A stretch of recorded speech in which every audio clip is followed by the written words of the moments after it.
Hi friends, কেমন আছো তোমরা সবাই? আশা করি সবাই খুব ভালো আছো। ভিডিও শুরুতেই সবাইকে জানাই শুভ নববর্ষের প্রীতীয় শুভেচ্ছা। নববর্ষের দিন দুপুরবেলায় খাওয়া দাওয়া সেরে তিনজন মিলে বিকেলবেলায় বেরিয়েছিলাম একটু ঘুরতে।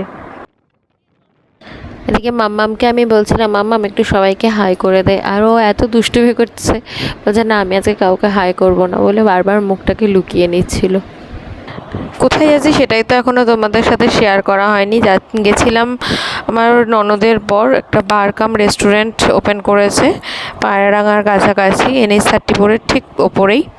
সেখানেই অনেক দিন ধরে জামাইবাবু যেতে বলছিল, তো সমীরণের ছুটির জন্য যাওয়া হয় না। আবার সমীরণের ছুটি থাকলে জামাইবাবুর অফিস থাকে, উনিও যেতে পারেন না।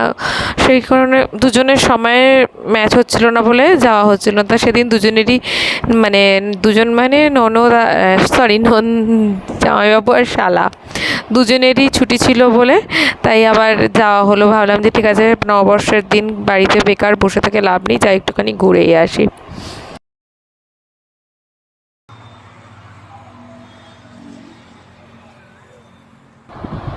এই যে পৌঁছে গেছি, ভেতরটা বেশ সুন্দর, চলো তোমাদেরকে দেখাচ্ছি।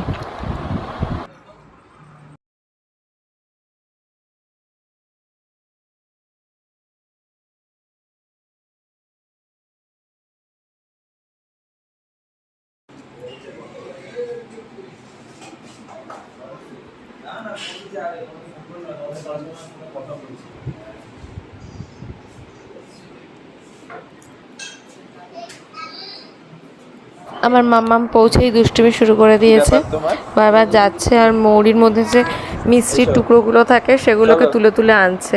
ওগুলো নাকি বরফের টুকরো।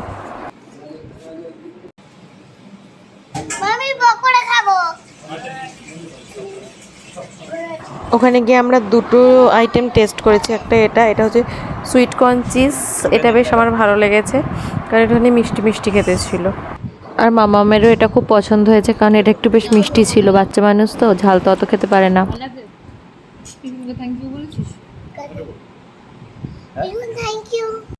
তারপরে আমরা এই আইটেমটা ট্রাই করেছিলাম, এটার নাম ছিল ক্রিসপি চিকেন ফ্রাই।